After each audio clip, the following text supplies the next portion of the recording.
Dominant Protector. Credit to the author. 7,071-80. Ang mga pangalan po na nandito ay galing sa mga name generator. Kung meron man pagkakatulad sa mga pangalan ng tao o lugar at pangyayari, ito ay tunay na hindi sinasadya. Munting Mira, huwag mong pag-usapan ang Panginoon ng lungsod. Mag-ingat ka na huwag mapapahamak. Mahina ang boses na binalaan ni Peter si Almira. Maingat pa niyang pinagmasdan ang kanilang paligid. Mabuti na lang at walang pumansin sa kanila. Ford, huwag kang magtanong tungkol sa mga bagay na ito. Malalaman mo rin kapag oras na. Kumunat ang noo ni Terence, hindi dahil sa inasal ni Peter, kundi dahil pakiramdam niya ay hindi rin magandang lugar ang lungsod ng lulang. Ano ang problema sa pag-uusap tungkol sa Panginoon ng lungsod? Kapatid na Ford, pag-uusapan natin ang sitwasyon sa lungsod ng Deer Ridge pagkatapos nating makahanap ng matutuluyan. Hindi kumbenyenteng pag-usapan ito sa labas. Paalala rin ni Yuna sa kanya sa mahinang boses. Minsan, ang gulo ay nagmumula sa bibig. Hindi mo nga alam ang sinasabi mo, at ikaw ang magiging target. Nangyari na ang ganitong bagay dati. Naiintindihan ko. Huwag kang mag-alala, Ate Wu. Hindi na ako hihingi ng sobra. Tumanggaw si Terence bilang pagsang-ayon, habang lumalaki ang kanyang kuryosidad. Ang lungsod ba ng luling na ito ay isang lugar kung saan ang mga tao ay nasa ilalim ng mataas na presyon? Anong uri ng makapangyarihang figure ang Panginoon ng lungsod? Kung tungkol naman sa takot, hindi ito naramdaman ni Terence. Kahit hindi siya sapat na malakas, ang mga tao sa Sub Island ay walang gaanong pagkakataong saktan siya. Ang mga katangian ng espiritu ay sapat na upang harapin ang karamihan sa mga pisikal na pag-atake. Pagkatapos magsalita ni Yuna, tumahimik silang apat, ngunit mabilis din itong nabasag. Habang nasa daan, maraming tao ang bumati kina Yuna at sa iba pa. Halatang pamilyar silang tatlo sa isa't isa. Ang mga taong iyon ay halos galing sa 3 relihiyon at 9 na paaralan ng mga tao, walang kilalang nilalang, at karamihan sa kanila ay wala pa nga sa foundation stage, mas mahina pa sila kaysa sa antas ni Terence sa panlabas na anyo. Maya-maya, sinundan ni Terence ang tatlo papunta sa isang maliit na eskinita. Medyo liblib ito, at walang gaanong taong naglalakad. Ilan sa kanila ay nasa bandang pundasyon. Ang ilan sa mga taong ito ay tetango kina Yuna at sa iba pa, habang ang iba ay hindi sila papansinin at maglalakad ng mag-isa, hindi nakikialam sa isa't isa. Tingnan mo, ang tindahang iyan ang pinagbibilihan ng ating mga biktima ng mga walang kaugnayang magsasaka tulad natin. Mayroon ding malalaking tindahan sa lungsod ng lulang, ngunit malalaking pangkat lamang ang kanilang pinaglilingkuran. Kung pupunta tayo on, napakababa ng presyo. Itinuro ni Almira ang isang pinto sa kailaliman ng eskinita habang bumubulong kay Terence, Kuya Ford, kailangan mong malaman ang mga bagay na ito kapag kasama mo na kami sa hinaharap. Pero huwag kang mag-alala. Natural lang na maiintindihan mo rin ito pagkatapos mong sundan ang kapatid mo ng 2 araw. Nagpasalamat si Terence nang nakangiti bago nagtanong ng may pagtataka, kung gayon, bakit nasa liblib na lugar ang tindahan? Kung hindi kakilala mo yan, natatakot akong hindi nila mahahanap ang lugar na ito, di ba? Ang mga mataong lugar ay sinakop na ng malalaking negosyo, kaya ang maliit na tindahan ay tanging liblib na lugar lamang ang kanilang mahahanap. Ang mga makakapunta ay pawang mga regular na customer, kaya hindi mahalaga kung ito ay liblib. Casual na paliwanag ni Yuna. Habang nag-uusap sila, nakarating na silang 4 sa pintuan ng tindahan. Tumangala sila at nakitang walang mga customer sa loob. Tila malamig na ang takbo ng negosyo. Pero agad na naalala ni Terence ang mga taong nakilala niya pagdating niya, marahil katatapos lang ng kanilang kasunduan at umalis. Kung ganoon, hindi naman talaga masama ang negosyo. Tindero, halika at tingnan mo ang mga paninda. Pumasok si Yuna sa tindahan at sumigaw, bilasan mo. May nahuli akong masarap ngayon. Sariwa pa. Isang matandang lalaki sa likod ng counter ang tumayo at ngumiti ng magiliw, maliit na damo. Matagal na kitang hindi nakikita. Wala ka bang masyadong nahuhuli nitong mga nakaraang araw? Hindi ba't ganoon? Karamihan sa mga dark spirit beast sa paligid ay napatay na, kaya kung gusto nating makahanap ng angkop na biktima, kailangan nating tumakbo pa. Ngumiti si Yuna at nagpalitan ng pagbati sa matanda. Makikita na maganda ang ugnayan nilang dalawa at talagang regular silang mga suki. Sa katunayan, mas kaunti ang takbo ng negosyo nitong mga nakaraang araw. Kung magpapatuloy ito, lahat ay mahihirapan. Bumantong hininga ang matanda at humarap kay Terence. Bagong miyembro mo ba ang binata na ito? Hindi naman masama, hindi naman masama. Kung mas marami ang tao, mas ligtas na pumunta sa mas malayong lugar para mangaso. Tindero, bilasan mo at tingnan mo ang mga paninda. Bigyan mo kami ng magandang presyo. Marami kaming tao kaya mataas ang aming mga gastusin. Huwag mong ibaba ang presyo. Ngumisi si Elmira habang naglalakad palapit at inilalagay ang mga pagkain sa counter kasama si Peter. Ikaw na babaeng may masamang puso, kailan pa ba kita tinrato ng masama? Nagsasalita ka na parang ibinababo ko ang presyo mo. May konsensya ka ba? Tumawa at saway ng ilang beses ang matanda bago lumapit para tingnan ang kanyang ani. Ito ang panloob na kaibuturan ng isang Black Spirit Spiked Armor Rhinoceros. Hindi naman masama, hindi rin masama. Hindi madaling patayin ang lalaking ito. Siguradong matagal na kayong nagtagal, di ba? Tama iyan. Ilang araw mo na itong kinukulit at sa wakas ay napatay mo na rin. Ngayon, nandito na ito para sa iyo. Sapat na ba iyon? Humajejek si Elmira habang papalapit sa matandang lalaki. Mabilis niya hinimas ang kanyang kanang hinlalaki at hintuturo. Tindero, kailangan mong magpakita ng respeto. Hindi napigilan ni Terence ang matawa.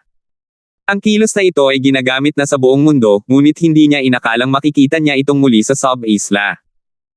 Hindi maaaring magkamali ang kahulugan. Ang saya lalo na nang si Elmira ang gumawa nito. Hindi napigilan ng matanda ang paglure at patuloy na sumimangot ng nakangiti. Sige, sige, sige, ikaw na babaeng may maitim na puso at mabahong puso, ang ibig mong sabihin ay matagal nang hindi mabait ang matandang ito. Naniniwala ka bang hindi kita itatapon? Siyempre hindi. Paano mo ako nagawang palayasin, tindero? Agad na nagpakita ng sobrang cute na tingin at umakto si Elmira na parang walang ginagawa. Sa halip para silang lolo at apo na nagbibiroan. Sige, sige. Huwag mong istorbohin ang matandang ito, iha. Kapag patuloy kang nagsasalita ng kalokohan, babawasan ko ng 20% ng presyo mo. Sinadya ng matandang lalaki na magpakita ng seryosong mukha at banta kay Elmira. Gayunpaman, hindi niya itinago ang ngiti sa kanyang mga mata na hindi gaanong nakakakumbinsi. Tinakpin ni Elmira ang kanyang bibig gamit ang kanyang kamay, ipinapahiwatig na hindi na siya magsasalita pa. Kahit nagbibiro lang siya, malaking kawalan kung talagang ibababa ang presyo ng 20%. Nasa perpektong kondisyon ang ngide ng Black Spirit Spiked Armor Rhinoceros, walang anumang pinsala. Hindi naman masama. Dinampot ng matanda ang itim na panloob na kaibuturan, paulit-ulit itong inikot, at pinagmasdan ito. Tumanggaw siya at ngumiti, maaari kitang bigyan ng 3,000 yuan para sa panloob na kaibuturan na ito. Ayos lang ba? Walang problema. Salamat, manager. Ngumiti at tumanggaw si Yuna, may masayang ekspresyon sa mukha.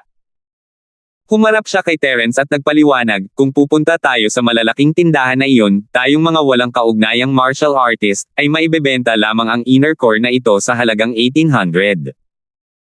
Malamang na hindi ito ibebenta ng ibang maliliit na tindahan sa halagang 2,500.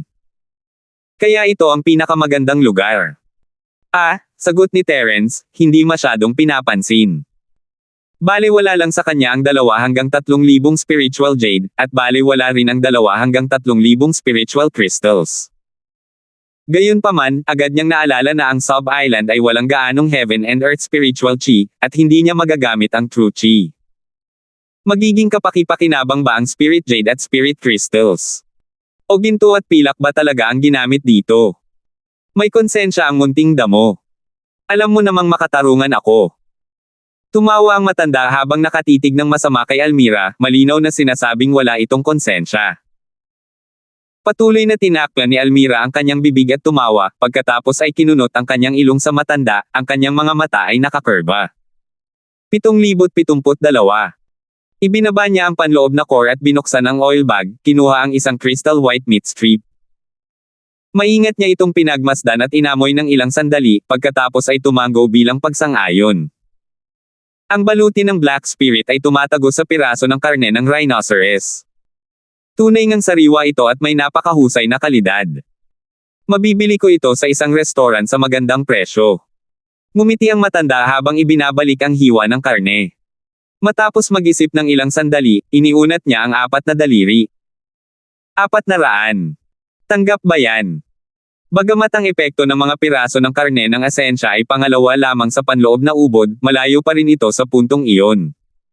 Hindi kalabisan na sabihing 10 beses ito sa orihinal na presyo. Malaki nga ang maya-alok na 400. Oo. Tindahan, ikaw ang pinakamaganda. Siyempre, walang pagtutol si Yuna. Lumagpas pa nga sa inaasahan niya ang presyong ito. Naisip niya na sapat na kung maibebenta ang mga piraso ng karne ng Essence sa halagang 300. Kung kakainin niya ito, malaki ang mawawala sa kanya. At panghuli, ito ang Black Spirit Spiked Armor na gawa sa balat ng rhinoceros. Magaling ang pagkakagawa mo, at halos wala itong sira. Para mapatay mo ito ng ganito, tila lumakas ng husto ang lakas mo. Matalas ang mga mata ng matanda. Sa isang sulyap, napansin niyang walang malubhang sugat sa baluti, at medyo nagulat siya. Napakalakas ng depensa ng Black Spirit Spiked Armor Rhinoceros, at hindi madaling masira ang mga depensa nito. Dahil nga rito, mas mahirap itong patayin ng hindi nakakaranas ng anumang pinsala. Swerte lang talaga tayo. Swerte tayo ngayon. Ngumiti lamang si Yuna at binaliwala ito, hindi na ipinaliwanag ang gamit ni Terence.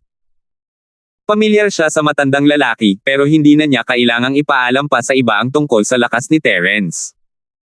Walang pangalan ang mamamatay tao, at tanging ang mamamatay tao na hindi napansin ang may pinakamalakas na potensyal. Ito ang naisip ni Yuna, ngunit hindi niya alam na naiiba si Terence sa iba. Hindi niya kailangang tambangan sila mula sa dilim, maaari niya lang silang harapin ng harapan. Ngumiti ang matanda at hindi masyadong nagsalita. Ibinaba niya ang baluti na katad na nasa kanyang kamay at nag-isip sandali bago sinabing, kung bibilhin ko ito ng paisa-isa, ang matandang ito ay magbibigay sa iyo ng 450 hanggang sa pinakamarami. Pero ngayon, ibinibenta ko ang essence ng isang buong itim na Spirit Spiked Armor na Rhinoceros, kaya i-round off ko ito sa 4,000. Magaling yan. Salamat, tindero. Hindi ako magiging magalang. Agad na naging napakaganda ng pakiramdam ni Yuna.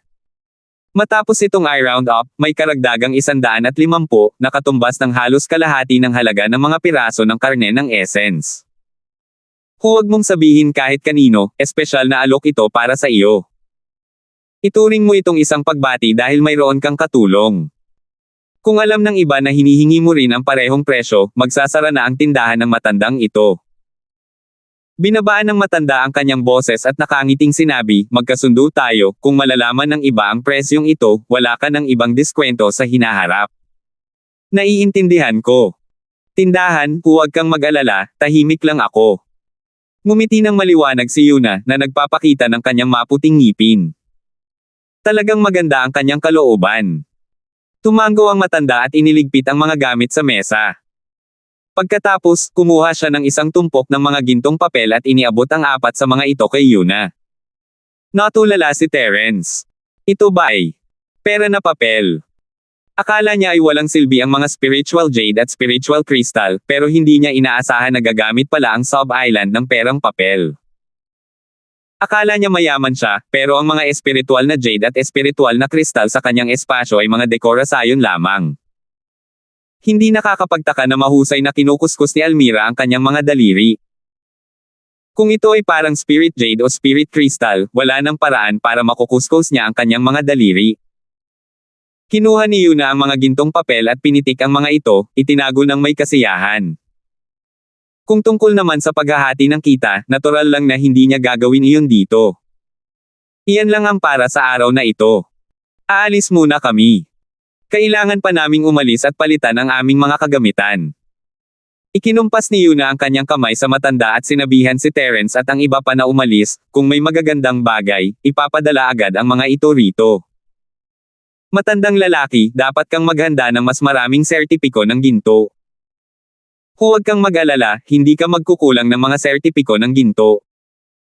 Hanggat mayroon kang magagandang bagay, tiyak na bibigyan ka ng matandang ito ng mga sertipiko ng ginto. Terena, pumunta ka ng madalas kapag libre ka. Nagpaalam sina Almira at Peter sa matandang lalaki, at kumaway si Terence sa kanya sa palakaibigang paraan bago umalis. Ate Wow, saan tayo pupunta ngayon? Nagtataka si Terence tungkol sa kakayahan ng mga gintong papel na bumili, maliit na halaga lang ang 4,000. Gustong makita ni Terence kung ano ang mabibili niya gamit ang pera, pero ayaw direktang pumunta ni Yuna. Kain muna tayo. Kulang ang inihaw mong karne, at medyo nagugutom na ako ngayon. Medyo nahiya si Yuna at agad na nagpatuloy, may restaurant na madalas nating puntahan malapit lang. Bumili tayo ng gamit pagkatapos kumain. Bakit hindi na lang tayo bumili ng karne at hayaan si Ford ang mag-ihaw nito para sa atin? Biglang nagliwanag ang mga mata ni Almira. Gusto pa niya nang higit pa nang banggitin niya ang barbecue ni Terence. Hindi gaanong sulit ang ordinaryong karne ng halimaw. Kaya nating kumain ng busog. Hindi alam ni Terence ang sasabihin, sino ba ang nagsabing may ireregalo sila sa kanya. Sabi niya, hindi naman daw mas malala pa iyon kaysa sa inihaw niyang karne, pero bakit inihaw na niya iyon ngayon? Labis na naantig si Yuna nang marinig ito, ngunit naalala niya na ito ang unang pagkakataon ng magkapatid na Ford sa lungsod ng Lulang, kaya dapat man lang ay gawin niya ang kanyang tungkulin bilang isang host. Tutal, malayo pa naman ang lalakbayin, at maraming pagkakataon para mag-ihaw ng karne sa hinaharap. Mas makabubuting siguraduhin na makakatagal ang taong mag-iihaw ng karne. Pumunta tayo sa isang restaurant para kumain ngayon. Mag-ihaw tayo ng karne sa susunod. Magtipid ka ng oras, tatapusin natin ang mga bagay-bagay sa lalong madaling panahon, at pagkatapos ay magpapahinga tayo at hahatiin ang kita. Ang dahilan kung bakit hindi nila hinati ang mga sertipiko ng ginto ngayon ay dahil ang pera para sa pagkukumpuni at pagpapahusay ng kagamitan ay isang pinagsamang puhunan, at ang natitirang pera ay maaaring hatiin ng pantay sa lahat. Kaya naman, kinailangan nilang maghintay hanggang sa makumplito ang proyekto. Dahil nakapagdesisyon na si Yuna, tumigil ang lahat sa pag-uusap. Lumabas sila ng eskinita at hindi kalayuan ang restaurant na nabanggit niya. Dahil nagbubukas ng restaurant sa isang liblib na lugar, halata na hindi ito isang mamahaling lugar. Malamang na negosyo ito ng mga taong tulad ni Yuna. Pagpasok sa restaurant, umakyat sina Yuna at ang dalawa pa sa ikalawang palapag. Nakahanap sila ng bakanteng mesa sa tabi ng bintana at naupo, saka nagsimulang umorder. Walang gaanong masasabi si Terence tungkol dito, at nang hingin ni Yuna at Almira ang kanyang opinyon, pumayag siya. Ganoon din si Peter, at mabilis na naihain ang pagkain. Hindi naman masama ang lasa, pero hindi kasing sarap ng kay Terence. Habang kumakain silang apat, may narinig silang mga yabag mula sa hagdan. Mahigit 100 tao ang nagtakbuhan paakyat. Yo, kumakain at umiinom. Masaya naman siya. Bakit walang lumabas para salubungin ako pagdating ko? Hindi ito isang estranghero, si Boyka iyon, na tinakot ni Terence sa kagubatan. May ilan pang tao ngayon, malamang na nandito para maghayganti. Boyka, anong ibig mong sabihin?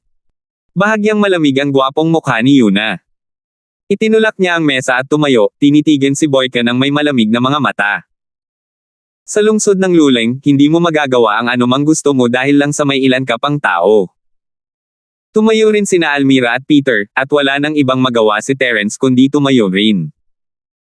Isa na silang grupo ngayon, kung tutuusin, at hindi niya maaaring mawalay sa kanila dahil baka hamina ang momentum niya. 7,073. Yuna, tumabi ka. Gagantay ako sa'yo mamaya. Nandito ako para hanapin ang batang yan ni Ford ngayon. Tinitigan ng masama ni Boyka si Yuna at ikinumpas ang kamay para ay pakitang ayaw niya itong kausapin. Pagkatapos ay humarap siya sa isa pang malaking lalaki sa tabi niya at sinabing, "Kuya, ang batang ito." Muntik na niya akong mapatay sa biglaang pag-atake. Kung hindi dahil sa mabilis kong reaksyon, hindi kita makikita. Sino ba ang tinatawag mong ama sa harap mo? Tinitigan siya ng matipunong lalaki at itinaas ang kamay sa labis na pagkadismaya, na parang gusto niyang gumalaw. Gayunpaman, mabilis na binawi ni Boyka ang kanyang ulo at ngumiti ng may paghingi ng tawad upang magmakaawa. "Kuya, nagkamali lang ako. Ang batang yan ang tinutukoy ko." Mabilis na itinuro ni Boyka si Terence. "Napakatuso ng batang ito. Hindi natin siya dapat palayain ngayon. Boyka, nahihiya ka ba? Ikaw ang pumunta para maghanap ng gulo at natalo ni Ford. Mabait naman ako at hinayaan kitang mabuhay, pero ang lakas ng loob mong pumunta at maghiganti. Galit na galit si Almira. Itinuro niya si Boyka at pinagalitan, hindi pa ako nakakita ng lalaking kasing walang pinag-aralan mo. Hindi mo matatalo ang isang tao, kaya humingi ka ng tulong. Ang lakas ng loob mo talagang lumapit at sumigaw. Bumulong si Yuna kay Terence, kapatid na Ford, sa tabi ni Boyka ay ang kanyang sinumpaang kapatid na si Biden. Nasa kalahating hakbang na siya nang gininto ang Core Realm at ang kanyang kapangyarihan sa pakikipaglaban ay lubhang nakakagulat. Huwag kang magsalita ng kahit ano, ako na ang bahala sa lahat. Kumunat ang noo ni Terence. Hindi ba't wala ring silbi kahit gaano pa karaming taong may ganoong pangalan ang dumating? Gayunpaman, ang isang kalahating hakbang na gininto ang Core ay nagpa-curious kay Terence. Hindi niya alam kung ano ang pagkakaiba ng isang kalahating hakbang na gininto ang Core na may purong pisikal na lakas at ng isa na alam niya. Ginamit ni Terence ng kaunti ang kanyang spirit sense para mas matingnan pa, mayroong isang bagay na parang meatball sa dantian ni Biden, ibang-iba sa mga ginamit niya para sa purong chi. Gaya ng inaasahan, magkaiba ang sistema nila. Maging ang mga gininto ang Core na nabuo nila ay magkaiba rin. Tumahimik ka. Naniniwala ka ba na hindi ka makakalabas ng lungsod ng luleng? Itinaas ni Boyka ang kanyang kamay at itinutok ang kanyang malaking palako na humahati ng bundok kay Almira. Hindi umatras si Almira. Tumayo siya at ngumisi, kung may lakas ng loob ka, subukan mo. Hahangaan kita kung maglalakas loob kang gawin ito. Mahigpit na ipinagbabawal ang mga pribadong away sa lungsod ng luleng, at ang mga lumabag sa patakarang ito ay papatayin ng walang awa. Siyempre, hindi kasama rito ang mga nasa pribilehiyadong uri. Gayunpaman, maging si Almira man o si Boyka, malinaw na hindi sila miyembro ng pribilehiyadong uri, kaya't sandaling nahiya si Boyka. Ngumisi si Biden at hinaila si Boyka sa likuran niya. Wala akong pakialam kung sino ang tama o mali sa nakaraang usapin. Muntik nang mapatay si Boyka. Totoo ito, kaya dapat mo akong bigyan ng paliwanag. Anong klaseng paliwanag ang gusto mo? Hinaila rin niya na si Almira palayo at hinarap si Biden ng blanko ang ekspresyon.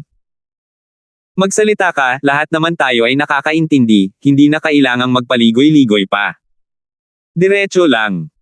Bahagyang tumango si Biden at nagpatuloy, bibigyan kita ng dalawang pagpipilian. Ang una ay kunin ang lahat ng iyong kinita para mabayaran si Boyka. Ikaw, Yuna, ay kailangan ding manatili sa tabi ni Boyka at alagaan siya ng 10 araw hanggang kalahating buwan. Ang utang na ito ay ituturing na nabayaran na. Imposible. Bago pa man makapagsalita si Yuna, sumabog na si Almira. White Hand, sino ka ba sa akala mo? Ikaw ba ang pinakamalaki sa lungsod ng luleng? Hindi ako maglalakas loob. Maraming tao sa lungsod ng luleng na mas matanda sa akin, Biden. Ako lang, Biden, ang maaaring mas matanda sa inyong lahat. Bahagyang sumanghel si Biden, ang gilid ng kanyang bibig ay may bahid ng bahagyang paghamak, ang pangalawang pagpipilian ay ang sumunod ka sa akin sa mataas na plataporma ng labanan. Hanggat matatalo mo ako, wala nang ibang masasabi. Malaki na ang pagkakaiba sa mga level ng isang half-step Golden Core Cultivator laban sa isang Peak Plate Foundation Establishment Cultivator. Siguradong panalo ang mungkahi ni Biden, at halata naman na hindi siya kayang tapatan ni Yuna at ng iba pa. Siya nga pala, kung ayaw mong pumili sa alinman sa mga ito, huwag mo nang isipin pa ang umalis sa lungsod ng lulang. Wala kaming gagawin sa iyo sa lungsod, pero kapag umalis ka na sa mga pintuan ng lungsod, walang mag-aalala kung mabubuhay ka man o mamamatay. Tumawa ng masama si Biden.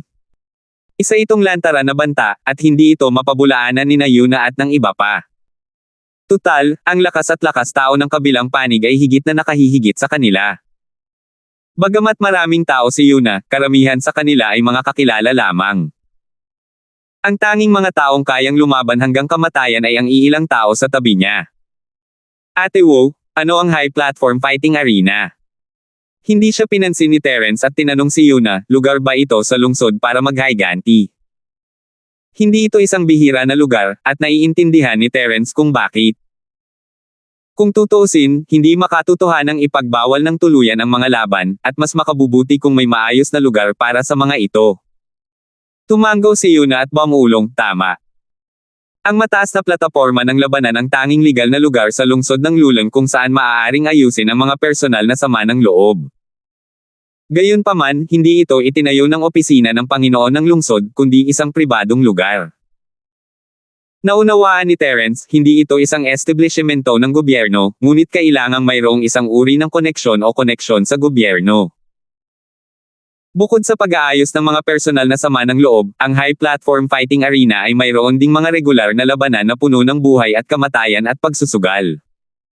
Si Biden ay kamag-anak ng boss sa likod ng mga eksena. Hindi nagpatuloy si Yuna, ngunit malinaw ang kanyang ibig sabihin. Kung lalampas pa siya, malamang na hindi maganda ang magiging katapusan nito. Hindi pa kasama rito ang hindi niya matatalo si Biden, kahit na kaya niya, malamang ay malilinlang pa rin siya. Gayunpaman, kung hindi sila pupunta, maaaring harangin talaga sila ni Biden at ng iba pa sa lungsod ng Lulang. Kapag nakaalis na sila sa tarangkahan ng lungsod, mapapalibutan sila at mapatay.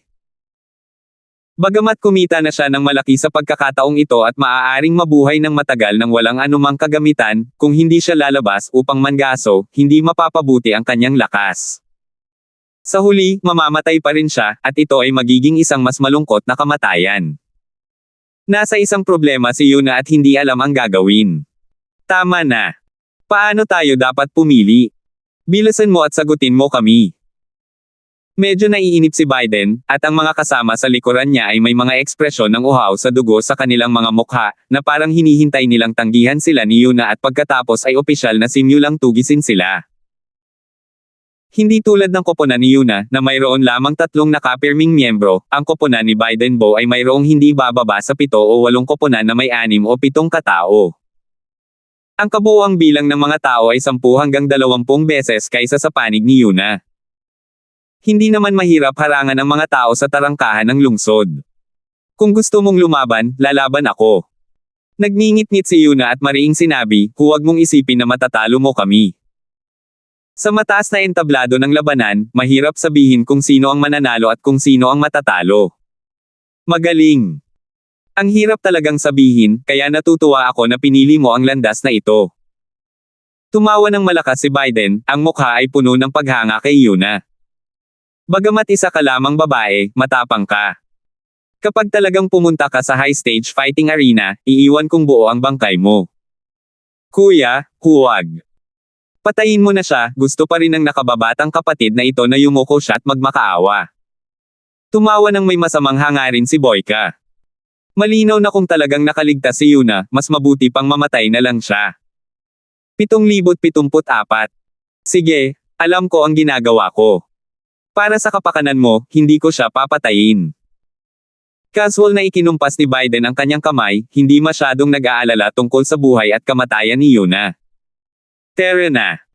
Dahil nakapagdesisyon ka na sa landas na iyong tatahakin, huwag na tayong mag-atubili.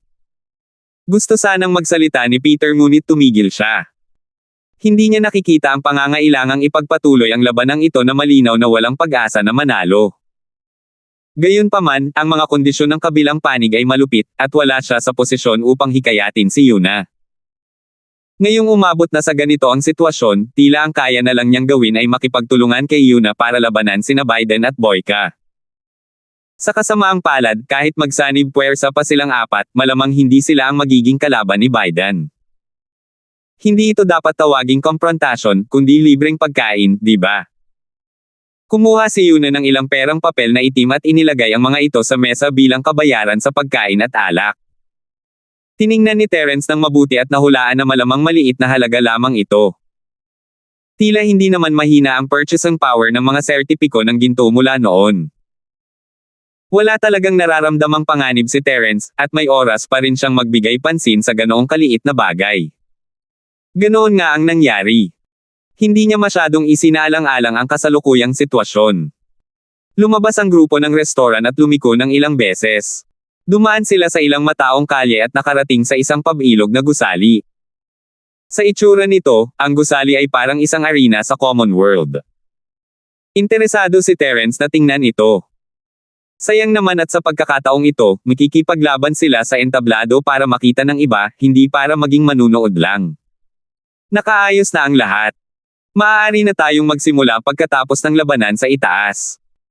Ang taong mula sa White Hand na dumating kanina ay bumalik upang magulat, at agad na nagpakita si Boyka ng isang ngiti ng tagumpay. Yuna, hindi pa huli ang lahat para magbago ang isip mo ngayon. Pareho lang din ang magiging resulta. Bakit kailangan mo pang bugbugin bago mo tanggapin ang kapalaran mo? Ginamit na ni Boyka ang pagkakakilanlan ng nanalo para hikayatin si Yuna na sumuko. Hindi ba't masama kung masugitan ako sa oras na iyon? Nanginig si Yuna at sumangot. Tumigil ka na nga. Hindi ba't isa lang tong labanan? Kailan pa ako, Yuna, natakot? Boyka, huwag ka nang magsalita pa. Dahil mahilig siyang umakyat at maglaro, hayaan mo na siyang gawin ang gusto niya. Masarap lang kumita ng pera para sa ating magkakapatid. Tumawa si Whitey at casual na tinanong ang kasama niya kung sino ang nagayos ng laban, nalaman na ba ang tsansa para sa akin at kay Yuna. Talo na sila. Alam nila ang lakas mo, kaya kung tataya sila na manalo ka, ang tsansa ay 25 sa 1. Kung tataya sila kay Yuna, ang tsansa ay 1 sa 10. 25 sa 1 lang. Gaya ng inaasahan, baon lang ang kikitain ko. Hinawakan ni Biden ang kanyang baba, hindi alam kung hindi siya nasisiyahan o nagmamalaki. Pagkatapos ay ikinumpas niya ang kanyang kamay at sinabing, kalimutan mo na yan. Ang maliit na halaga ng pera ay pera pa rin. Bibili ako hanggat kaya ko. Tama. Katumbas ito ng libreng pagkuha ng pera, walang mag-iisip na kulang ito. Tumawa si Boyka habang lumalapit para makisali sa kasiyahan. Kumuha pa siya ng isang tumpok ng mga ginto at pilak na papel mula sa kanyang katawan, binilang ang mga ito, at ibinigay sa kanyang tauhan. Mayroon akong humigit kumulang 5,000 yuan dito. Postahan mo lahat sa panalo ng kuya mo. Sige. Tumugon ang Alipors at kinuha ang mga tala mula kay Boyka. Pagkatapos ay tinawag niya ang kanyang mga kasama, sino pa ang gustong bumili. Tara, sabay na tayo. Dahil dito, maingay na naglabas ng pera ang grupo ng mga tao. Sa isang kisap mata, nakalap na nila ang 10,000 perang papel. Naglabas din si Biden ng mahigit 10,000, lahat ay postahan kung mananalo si Biden. Sa katunayan, kahit manalo siya, mga 1,000 lang ang makukuha niya. Hindi yun gaanong interesante para kay Terence. Ate Wo, bibilhin din namin yan. Ilabas mo lahat ng pera mo. Nadama ni Terence na ito ay isang magandang pagkakataon para kumita ng pera, mas maginhawa kaysa sa pangangaso ng mga dark spirit beast. Hinikayat niya si Yana na sumali. Hoy! Ford! Huwag kang masyadong lumayo. Iniisip mo pa ring tumaya sa panalo sa White Hand sa ganitong panahon. Ano ang saysay ng pagkita ng kaunting pera na yan? Galit na galit si Peter, dilat na dilat ang mga mata habang pinagkakaipit ang ngipin at sinubukang hawakan si Terence, hindi ka ba nag-aalala sa mga kasama mo? Mula sa pananaw ni Peter, kung gusto niyang tumaya sa resulta, syempre, dapat siyang tumaya kay Biden. Malinaw na libreng pananghalian ang Yuna. Maaari kayang ibigay niya ang lahat ng kanyang mga ari-arian. Kaya naman, hindi niya kailanman naisip ang posibilidad na ito. Napaangat ang mga labi ni Terence habang nakatingin kay Peter, natutuwa. Kailan ko sinabing gusto kong bumili ng White Hand? Napakaliit ng tsansa kaya walang saysay ang tumaya, kaya syempre, tumaya sila sa panalo natin. Tiningnan siya ni Peter na parang nakatingin sa isang tanga. Ano ang pagkakaiba nito sa paghahagis ng pera sa tubig? Nako, may pagkakaiba. Mabuti na lang at naririnig pa rin niya ang tunog kahit itapon niya ito sa tubig. Tama ka, nakababatang kapatid na Ford. Iyan ang gagawin natin. Malaki ang suporta ni Almira sa sinabi ni Terence, walang saysay kung itutuloy pa natin ito. Ang pagtaya sa sarili nating panalo ay makakapagpapalakas ng ating moral. Kumunat ang noo ni Yuna. Ang sinabi niya. Sinasabi ba niya na mamamatay siya? Kaya sayang lang kung itatago ko ang pera at hindi ko gagastusin. Okay. Kung iisipin, may katuturan naman talaga, at hindi niya talaga ito mapabulaanan. Dahil sinabi na iyon ni Kuya Ford, gagawin namin ang sinabi mo. Nag-isip sandali si Yuna bago tumanggo bilang pagsang-ayon. Lahat ng pera natin ay galing sa pagbebenta ng mga rhinoceros na may black spirit spiked armor. May natitira pa akong pera, mga 100. Naisip ni Terence sa sarili niya, mahirap naman talaga siya, kung tutuusin. Ibang-iba ang antas niya kay Boyka pagdating sa pananalapi. Hindi ba't isa rin itong paghahambing ng lakas sa pagitan ng dalawang koponan? Tiningnan ni Peter ang 3 taong nasa harap niya na parang mga baliw, hindi maintindihan ang iniisip ng mga ito. Samantala, hinahalungkat na ni Almira ang kanyang mga gamit. Mabilis siyang nakakita ng ilang perang papel na pilak, tanso, at itim na bakal. Wala na rin akong masyadong natitira. 230 na lang ang meron ako. 7. Habang nagsasalita si Almira, maingat pa niyang binilang, pagkatapos ay iniabot ito kay Yuna. Ngayon lang napagtanto ni Terence na ang mga gintong papel ay tinatawag na mga sertipikong ginto, ibig sabihin ay nagkakahalaga ang mga ito ng 1,000 yuan. Ang mga pilak ay mga sertipikong pilak na kumakatawan sa 100 unit ng pera. At iba pa, ang isang perang tanso ay may 10 unit ng pera, at ang isang perang bakal ay may 1 unit ng pera. Ang ganitong uri ng sistema ay halos kapareho ng sa sekular na mundo. Mahusay ang sirkulasyon ng mga perang papel, at napakalakas ng kapangyarihang bumili ng pera ng sub-isla. Ang pagkain kanina, sa mga salita ng sekular na mundo, ay ilang dolyar lamang. Mga baliw kayo. Bakit ba ako may mga kakampi na katulad ninyo? Parang babagsak na si Peter. Napahawak siya sa ulo niya gamit ang 2 kamay at hinimas ang buhok niya. Maya-maya, bigla siyang kumuha ng isang tumpok ng pera at iniabot ito kay Yana. Malas ko. Dahil magka-teammate tayo, buhay at kamatayan lang ang kaya nating pagdaanan ng magkasama. Binura ko na nga ang account ng asawa ko. Bago pa man makaabot si Yana, inagaw ito ni Almira at mabilis na tumango. Agad niyang kinunot ang kanyang ilong at sinabing, 600 yuan lang. Ganito lang karami ang mayroon ng asawa mo. Mag-isa ka habang buhay. Siyempre, ito ay para asarin si Peter. Hindi inaasahan na mula ang mukha niya, ngunit hindi niya ito pinabulaanan. Sumanghal lang siya at inikat ang ulo. 775. Mira, huwag kang magulo.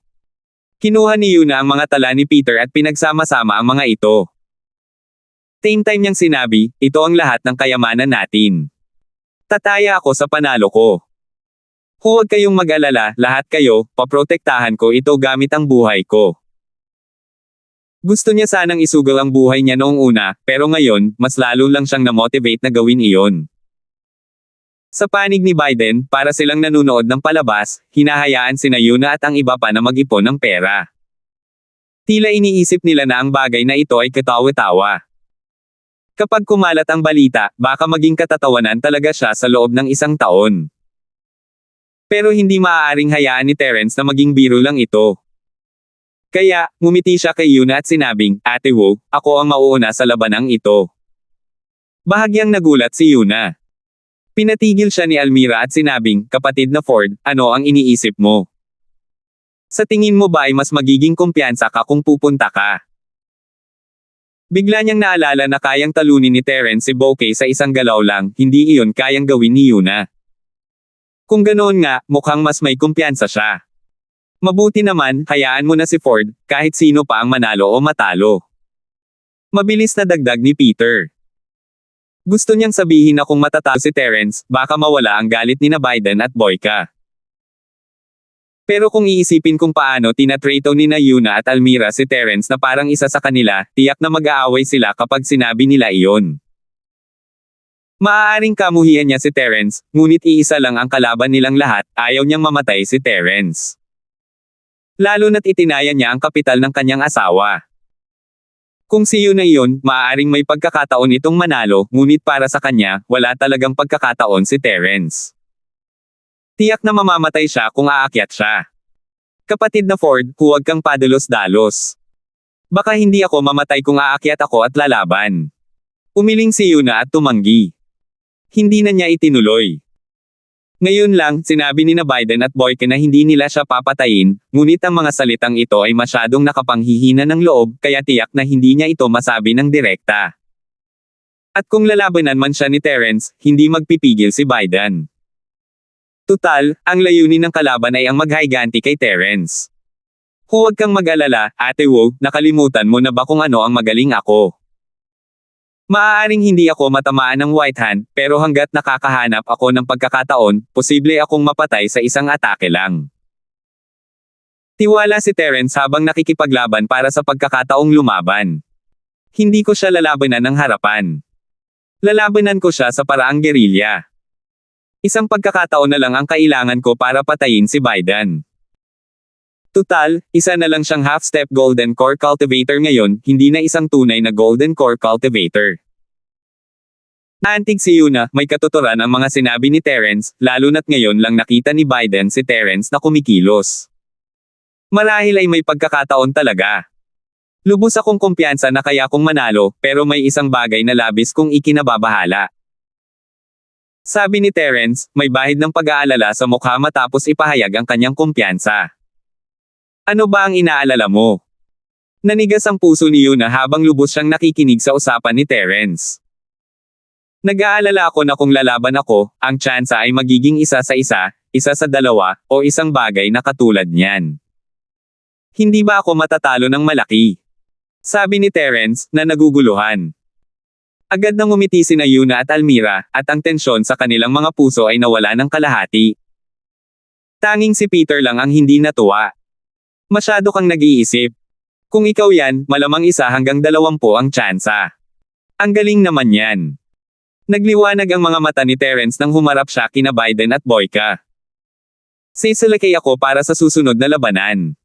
Bata, napaka-maingat mo naman. Alam mong hindi mo matatakasan ang kamatayan, kaya pumunta ka rito kanina para isakripisyo ang buhay mo para mabawasan ang paghihirap mo, di ba? Tumawa ng malakas si Whitey, at naging kaaya-aya ang kanyang pakiramdam. Tutuperin ko ang hiling mo. Papatayin kita sa oras na makaakyat ka para mas maginhawa ang iyong buhay. Hindi ba dapat ay nagpapasalamat ka sa aking kabaitan? Ha! Salamat sa iyong awa. Bilang kapalit, ipinapangako ko sa iyo na papatayin kita sa madaling panahon at hahayaan kitang mamatay ng madali. Ngumiti ng mapanukso si Terence bago binago ang usapan, iniisip ko kung magbabago pa kaya ang tsansa pagkatapos kong umakyat sa entablado. Ha, nakakatuwa talaga ito. Sa tingin mo ba wala ka pang pagkakataong manalo sa pastahan, di ba? Sumuko ka na lang. Walang kinalaman ang pagbabago ng tsansa sa iyo, ang talo. Patuloy na tumawa si Biden. Sa oras na ito, natapos na ang labanan sa mataas na entablado. Sila na naman ang lalaban. Bago sila magsimula, itinaya na ni Yuna ang lahat ng kanyang ari-arian kay Terence, ngunit hindi gaanong nagbago ang tsansa. Kahit si Terence o si Yuna, pareho lang ang magiging kahihinatnan ng arena. Medyo nang hinayang si Terence, kung mas malaki lang sana ang tsansa dahil sa mahina niyang lakas, kailangan na niyang tiisin ito ngayon. Kapatid na Ford, dapat kang mag-ingat. Huwag maliitin ang kalaban at sumulong ng padalos-dalos. Bago pumasok sa tunnel na patungo sa high-stage fighting arena, seryosong ipinaalala sa kanya ni Yana, kapag nasa entablado ka na, wala nang paraan para makalabas. Kahit sumuko ka pa, sa palagay ko ay hindi iyon tatanggapin ni Biden. Huli na ang lahat para magsisi ngayon. Ngumisi si Peter, kahit hindi naman angkop na sabihin ito, ang kahihinatnan ng pagiging matapang mo ay malamang na mamatay ka sa entablado. Karamihan sa mga labanan dito ay hindi titigil hanggat hindi isa sa kanila ang namamatay, at wala pang 1 sa 10 ang makakaligtas. At hindi ka maaawa sa White Hand. Peter, anong sinasabi mo? Tinitigan ni Almira si Peter at kinuyam ang kanyang kamao para palakpakan si Terence. Kapatid na Ford, naniniwala ang kapatid kong si Zoe na tiyak na matatalo mo si Biden at mapapamangha ang lahat. Kung gayon, kukunin natin ang perang napanalunan natin para kainin at inumin. Kukunin ko ang iyong mga basbas. Tiyak na babalik akong matagumpay. Tiwala nang umiti si Terence habang inaalo si Yuna, Ate Wu, huwag kang mag-alala. Siguradong magiging maayos ako. Dapat ay mayroon ka ring tiwala sa akin tulad ni Ate Mira. Ngumiti si Yuna at bahagyang tumango. Tama, dapat may tiwala ako sa iyo, at may tiwala rin ako sa iyo. Sumimangot si Peter. Sa sobrang laki ng pagkakaiba ng lakas, magiging kakaiba kung may kumpiyansa siya. Hindi naman ibig sabihin na ang paggamit ng palihim na atake para takutin si Boyka ay may kakayahan siyang kalabanan si Biden.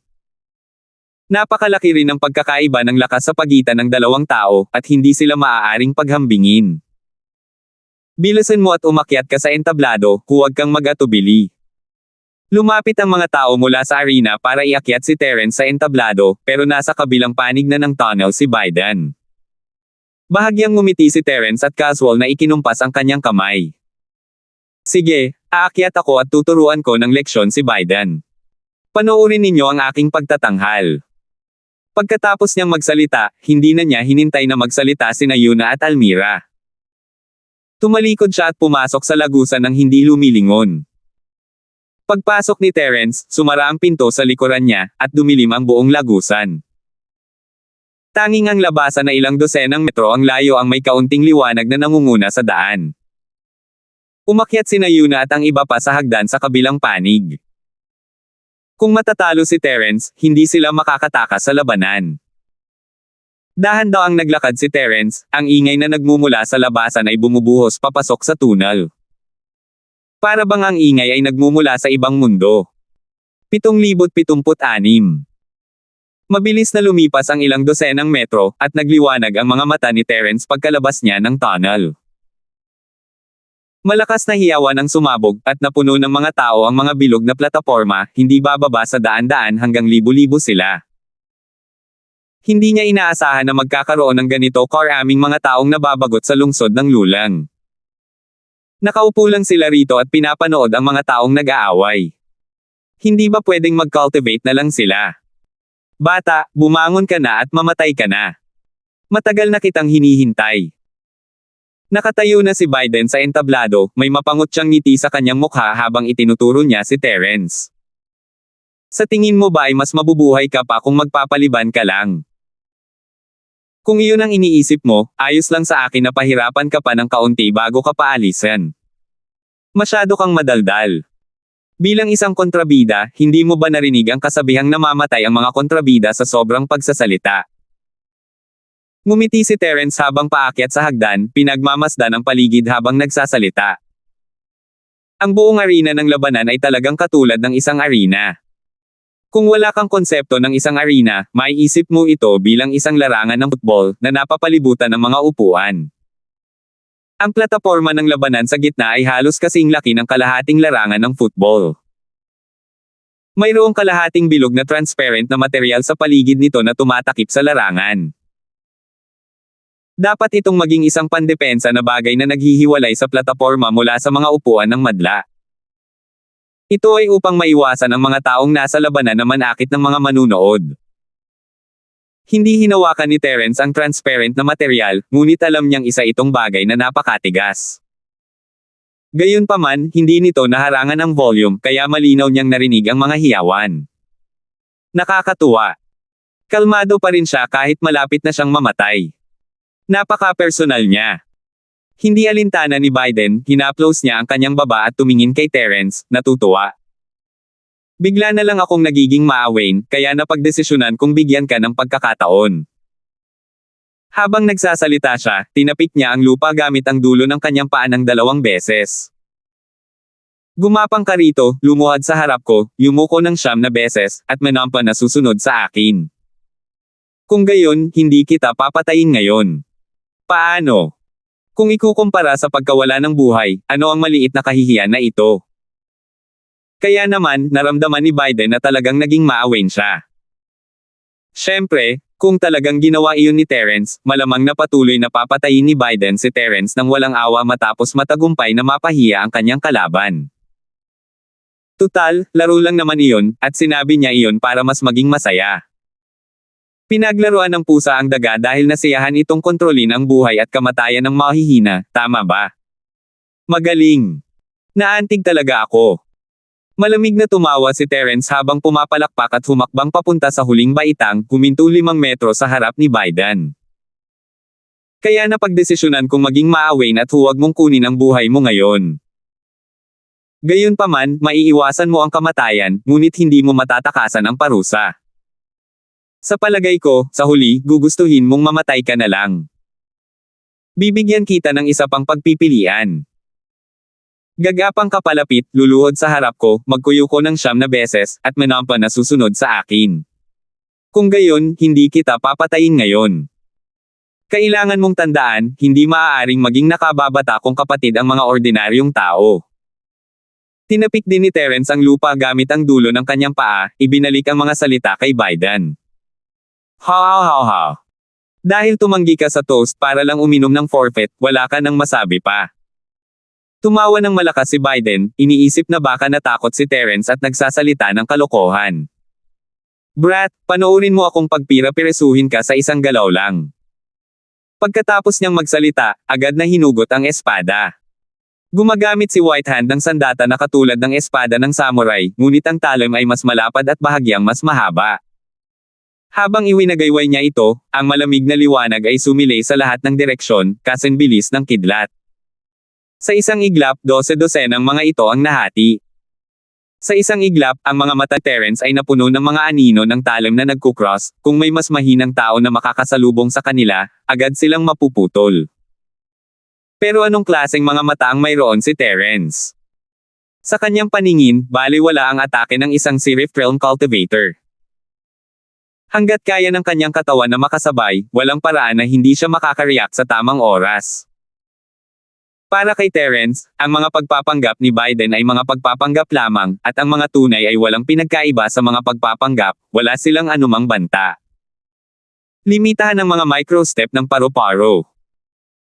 Naglabas ng lakas si Terence sa kanyang mga binti at naglaho mula sa kanyang kinatatayuan na parang multo. Lahat ng atake ni Biden ay hindi pamalya. Nabigla si Biden, narinig niya mula kay Boyke na malakas ang galaw ni Terence, pero hindi niya akalain na ganito pala kalakas. Hindi man lang mahagilap ng kanyang mga mata ang galaw ni Terence. Mabuti na lang at hindi niya ginamit ang buong lakas niya sa unang atake, akala niya hindi naman talaga kailangan ni Terence iyon. Matapos mapagtanto na may mali, agad na binago ni Biden ang kanyang galaw. Ayaw niyang atakihin si Terence, ngunit gusto niyang makasiguro na hindi siya magkakamali. Sumuko na siya sa pag-atake kay Terence at sa halip ay umikot sa paligid niya, siniguradong hindi siya agad mamamatay. May kakayahan si Terence na pumatay sa isang tama lang, kaya hindi niya ito itinago. Naunawaan ito ng husto ni Biden. Ang bilis mo naman mag-react. Pero hinihintay ko pa rin kung paano mo ako puputulan sa isang galaw lang. Mukhang hindi tama para protektahan mo ang sarili mo ng ganito, di ba? Hindi gumalaw si Terence, bagkus ay kinutya niya si Biden habang gumagalaw, tulad ng kasabihan, hindi kaya supulan ng isang malakas na dragon ang isang lokal na ahas. Kailangan kitang bigyan ng mukha at bigyan ka ng 3 galaw. Dapat mong samantalahin ang pagkakataon. Hindi nagsalita si Biden at itinutok ang kanyang espada patungo sa direksyon ng boses ni Terence, ngunit muli itong hindi tumama. Sa pagkakataong ito, mas nagulat si Biden. Inatake lang niya si Terence dahil kumpiyansa ito, at hindi siya nagpigil, pero pareho lang ang resulta. Tapos na. Sinipa niya ang isang bakal na plato ngayon. Nanlamig ang puso ni Biden. Mabilis siyang nagdesisyon at malapit nang ibuka ang kanyang bibig para aminin ang pagkatalo. Siyempre, depende sa sitwasyon kung aaminin niya ang pagkatalo o hindi. Hanggat kaya niyang hawakan ang bata sa harap niya, hindi imposibleng maglunsad siya ng palihim na pag-atake kung may pagkakataon. 3 galaw na lang, ako na naman. Hindi binigyan ni Terence ng pagkakataon si Biden na aminin ang pagkatalo. Binunot niya ang kanyang punyal at gumamit ng kidlat. Kahit mababa ang kanyang kasalukuyang antas ng lakas, mayaman naman ang kanyang karanasan sa pakikipaglaban. Malakas ang katawan ni Biden, ngunit hindi madaling protektahan ang kanyang mga kahinaan mula kay Terence. At ang kahinaan ni Biden ay ang kanyang gininto ang kaibuturan, na kasing laki ng meatball at hindi pa nabubuo. Lumitaw ang figure ni Terence sa harap ni Biden na parang multo, at sinamantala ang pagbukas ng backhand slash ng kanyang kalaban, ang kanyang punyal ay sinaksak ang dantiya ni Biden na parang isang makamandag na ahas. Madaling tumagos ang dulo ng talim sa matigas na balat. Sa sandaling dumampi ito sa hugis ubod na bangkay, mabilis itong umikot ng ilang beses. Dahil hindi niya magamit ang kanyang purong chi, hindi maihahambing ni Terence si Biden sa lakas.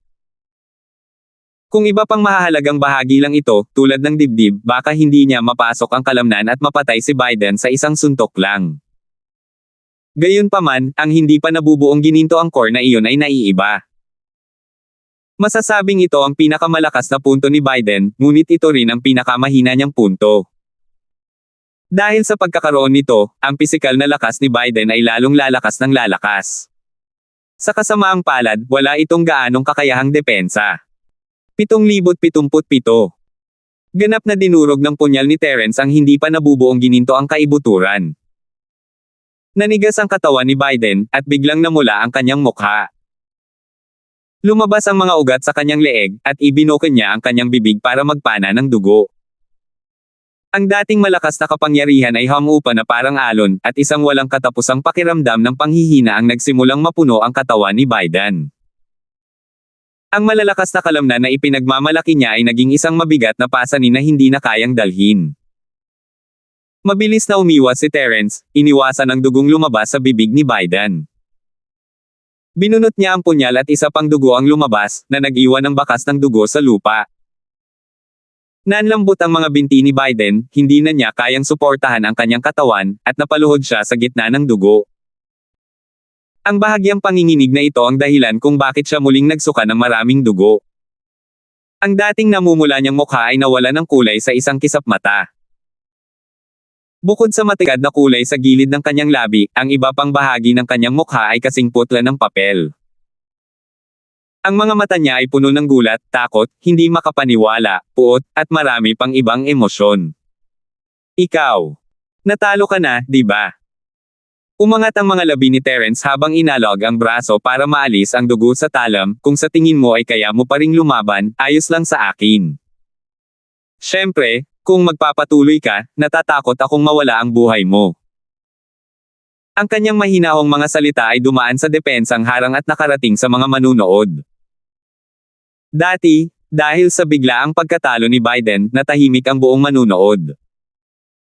Marami sa kanila ang nanatili pa rin sa kanilang panatikong posture at ekspresyon, at pagkatapos ay nagiging mga estatwa sila na parang tinamaan ng isang salamangka. Hindi malakas ang mga salita ni Terence, ngunit maraming tao ang nakarinig nito sa katahimikan. Marahil ang patong ng depensang iyon ay mayroon ding epekto ng pagpapalakas ng tunog, na nagpapahintulot sa bangis ng laban na mas perpektong makaapekto sa mga manunood. Kaya naman, matapos marinig ang mga salita ni Terence, biglang nabuhayan ang mga manunood, mahigit 70% ng mga tao ang nagsimulang magmura. Kung nakamamatay lang ang mga salita, naniniwala si Terence na puno na siya ng mga butas. Hindi na kailangang sabihin pa, mahigit 70% ng mga tao rito ang tumaya sa pagkapanalo ng Biden. Tutal, para sa kanila, parang libreng pamimigay ng pera, kaya hindi mahalaga kung mababa ang tsansa. Para naman sa iba pang mga manunood, kalahati sa kanila ay naroon lamang para manood ng palabas, habang ang kalahati naman ay nagbabayad ng maliit na halaga para manalo si Terence. Ang maliit na bahaging ito ng mga manunood, pagkatapos ng isang sandali ng pagkabigla, ay sumabog sa isang nakakabaliw na pagnanasa. Patayin mo siya! Patayin mo siya! Patayin mo siya! Patayin mo siya! Maaaring isa si Biden sa mga kilalang personalidad, pero sa entablado, kahit ang mga taong humahanga sa kanya noon ay kayang sigawan si Terence na patayin siya ng walang pakialam. Ang paghahangad ng dugo at ang pananibik sa tagumpay ay nagpakalimot sa kanila sa kanilang takot kay Werder. Kadalasan, sa ganitong oras, ang mananalo sa entablado ay tutugan sa kahilingan ng mga manunood at papatayin ang natalo sa lahat ng uri ng paraan. Pamumutla ng pamumutla ang mukha ni Biden, at patuloy na umaagos ang dugo mula sa kanyang bibig. Sa oras na ito, matagal nang nanlamig ang kanyang puso, at maging ang pag-iisip na humingi ng awa ay naglaho na. Ang gininto ang ubod ng kanyang dantiyan na hindi pa nabubuo ay nawasak, at siya ay naging ganap na basura. Mula ngayon, hindi na siya makakaasa na makapasok sa yugto ng gininto ang ubod. Bagamat isang martial artist si Biden na naigal-inang ng kanyang pisikal na lakas, hindi siya katulad ng isang tunay na energy cultivator na hindi makakabawi kapag siya ay napilayan. Malakas pa rin ang kanyang pisikal na katawan, at kaya pa rin niyang mapanatili ang mahigit kalahati ng kanyang lakas sa pakikipaglaban. Ang epekto lang ng pagkapilaya ng kanyang ginintoang core ay patuloy na mangyayari, at ang kanyang lakas sa pakikipaglaban ay patuloy na bababa. Wala nang pag-asa pa para maabot niya Golden Core Stage. Kung hindi siya nabigyan ng pinakamahusay na paggamot, baka hindi na mapanatili ni Biden ang kanyang lakas sa Foundation Establishment Stage. Napagdesisyonan na ang tagumpay at pagkatalo. Hindi na kailangang magpatuloy. Biglang sumugod si Boyke sa mataas na entablado ng arena ng pakikipaglaban, at bigla na lang lumitaw mula sa kung saan na may kaunting katapatan. Inaamin ko ang pagkatalo para sa aking kuya. Boyka, nilabag mo ang mga patakaran ng high platform fighting arena. Alam mo ba ang mga kahihinatnan? Biglang tumunog ang isang malalim na boses ng lalaki, pinipigilan ang lahat ng ingay sa mga manunood, at mahinahong umalangaw-ngaw sa kalangitan. Agad na napuno ng pinong butil ng malamig na pawis ang noo ni Boyka, at agad siyang lumuhad sa lupa, yumuko ng 7 hanggang 8 beses patungo sa mga upuan ng madla. Boss May. Nag-aalala lang ako para sa kuya ko, si Biden, kaya medyo naging padalos-dalos ako. Patawarin mo ako, Boss May. Nagbago na ang dating arrogant ni Boyka. Hindi man lang siya nang ahas na panasan ang balat sa noo niya. Ginamit niya ang noo niya para ibagsak ang isang maliit at lumubog na hukay sa matigas at malabughaw na lupa. Ang mga patakaran ay mga patakaran. Dahil may dahilan ka para dito at ito ang iyong unang pagkakasala, bibigyan kita ng kaunting parusa at babalihin ang isa sa iyong mga daliri. Ang lalaking tinatawag na Boss May ay patuloy na nagsalita sa mahinang boses. Ang kanyang tono ay simple at walang bahid ng galit, ngunit ang mga salitang sinabi niya ay may dalang hindi maikakailang amoy ng dugo. Nagbago ang ekspresyon ni Boyka, ngunit hindi siya nang ahas na magmakaawa o lumaban. Muli siyang yumuko at sinabing, "Salamat sa iyong kabutihang loob, Boss May." Bago pa niya matapos ang sasabihin niya, tumayo na si Boyka, hinawakan ang kaliwang hinliliit niya, pinilipit ito, at inihagis sa lupa. Tungkol naman sa sugat, binalutan niya lang ito ng benda. Hindi masama. Tandaan mo ang aral na ito. Kung may susunod pa, kailangan mong baliin ang sarili mong ulo. Walang pakialam na hinarap ni Boss May si Boyka at nagpatuloy, "Ford, naalis na ang balakid. Susunod, nasa iyo ang desisyon kung gusto mong patayin si Biden o pakakawalan siya." Tinitigan ng masama ni Boyka si Terrence, ngunit natatakot siyang baka patayin talaga ni Terrence si Biden, kaya bumulong siya kay Terrence para silang dalawa lang ang makarinig. "Ang kapatid ko, si Biden, ay ang kaitiwalaan ni Boss May. Naisip mo na ba ang mga kahihinatnan ng pagpatay sa mga tauhan niya sa teritoryo niya? Boyka, tumahimik ka." Sa pagkakataong ito, nakabawi na si Biden sa kanyang katinoan. Sa sitwasyon kung saan sunod-sunod na nag-usap sina Boyka at Boss May, kahit papaano ay nakapag-isip na siya ng mahinahon. Hindi niya lubos na kilala si Terrence, pero sinasabi ng kanyang likas na ugali na ayaw talaga siyang patayin ni Terrence. Kung gumamit lang sana siya ng mas maraming kapangyarihan ngayon, hindi sana ito kasing simple ng pagdurog sa kanyang gininto ang kaibuturan. Madali lang sana siyang patayin ng direkta. Sa ganitong saligan, tila walang silbi ang banta ni Boyka, malaki ang posibilidad na lalo lamang niyang paalalain ang sitwasyon at pukawin si Terrence na patayin si Biden. "Kuya, ayos ka lang ba? Ginagawa ko ito para iligtas ka." Medyo nakaramdam ng pagkailang si Boyka, ngunit mabilis pa rin siyang lumapit kay Biden at maingat na tinulungan itong makatayo. "Nagsasabi ako ng totoo." Nanginig ang bibig ni Terrence, katulad ng inaasahan ni Biden, gusto niya talagang patayin si Biden matapos marinig ang sinabi ni Boyka. Tungkol naman sa mga kahihinatnan nito, isa lamang itong biro para kay Terrence. Kahit hindi mataas ang kanyang lakas, ang kanyang kakayahang iligtas ang kanyang buhay ay walang kapantay. Gaano man kalakas si Boss May ng high stage fighting arena, hindi niya basta-basta kayang pagbantaan ang kanyang buhay. Mabuti na lang at mabilis na tumugon si Biden, humarap siya kay Terrence matapos pag-alitan si Boyka. "Kung pumayag ka sa isang pastahan, dapat mong tanggapin ang iyong pagkatalo. Ako, si Biden, ang pinakasolong lalaki. Kung matalo ako sa iyo ngayon, wala akong magiging kahihinatnan sa likod ko. Kung gusto mo akong patayin o hiwain, gawin mo ang gusto mo. 778. Maganda ang kanyang mga salita, ngunit sa katunayan, ito ay tanda ng pagpapasakop. Napangiti si Terence. Wala naman siyang dahilan para patayin si Biden daw, wala na ang hindi pa nabubuong gininto ang kaibuturan niya, at malamang na mas malala pa sa kamatayan ang buhay niya ngayon. Wala naman talagang pinagkaiba kung mapatay niya ito o hindi. Kalimutan mo na yan. Dahil napagdesisyonan na ang resulta, hahayaan kitang mabuhay. Huwag kang magkunwaring matapang sa hinaharap. Mapagbigay na ikinumpas ni Terence ang kanyang kamay at humarap kay Bokeh, kung hindi ka kumbinsido, maaari ka nang magsimula ng isa pang round. Hindi ko na kailangang bumaba. Paano kung simulan na natin agad? Agad na nang inig ang malaking katawan ni Boyka at sumigaw siya, Ford, huwag kang masyadong mayabang. Pabaya lang ang kuya ko, kaya mo siya sinamantala. Ngayon, aalagaan ko muna ang kuya ko, at aayusin natin ang mga problema natin sa hinaharap. Hahayaan kitang mabuhay pa ng kaunti. Kung hindi ka maglakas loob, sabihin mo na. Anong kinabukasan ang gusto mong hintayin? Tumawa ng may paghamak si Terence, tingnan mo yan. Nagkukunwari ka lang na malakas. Kalimutan mo na yan. Umalis ka na lang. Namumula ang mukha ni Boyka at labis siyang nahihiya. Gusto pa sana niyang magsabi ng ilang mahihirap na salita, pero sa huli, hindi na siya nagsalita pa at umalis na ng entablado kasama si Biden. Hindi niya namamalayang tinalikuran na niya ang kanyang mantra sa matandang lalaki, halata kung gaano siya takot kay Terence. Hindi sila nang ahas na guluhin si Terence ngayon, at mahirap sabihin kung iniisip pa rin nila ang paghihiganti pagkatapos nito. Pag-alis ni Biden sa entablado, sumabog ang hiyawan ng mga manunood, lahat ay hindi natuwa sa resulta, pati na ang mga tumaya kay Terence. Kahit kumita na siya, hindi niya nakita ang madugong eksena na inaasahan niya. Hindi talaga ito sapat na kasiya siya. Tungkol naman kay Biden na kaitiwala ni Boss May, ano naman? Hindi kayang patayin ni Boss May ang lahat ng manunood dahil dito.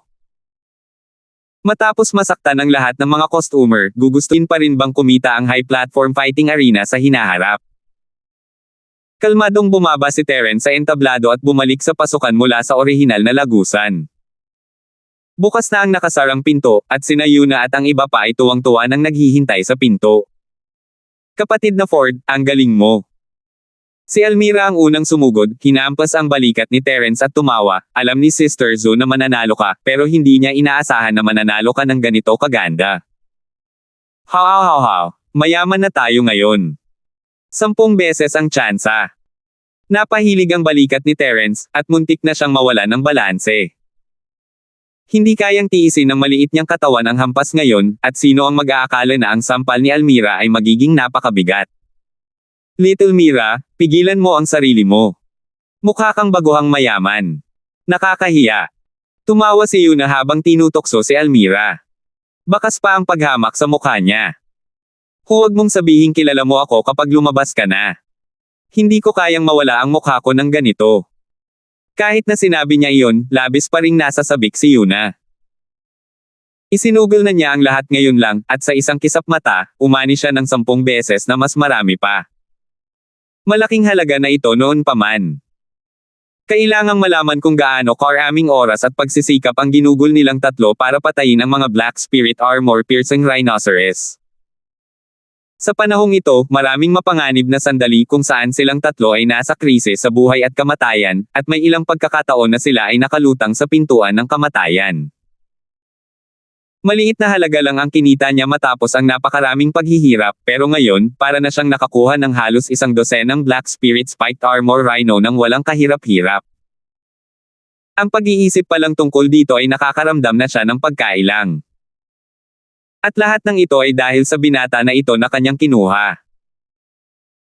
Tanging si Peter lamang ang may ekspresyon ng mukha na parang natitibi habang tahimik na nakatayo sa gilid, nakatitig kay Terence. Ang tuwang-tuwa na mukha ng dalawang bagahe ay labis na nagpalungkot sa kanya.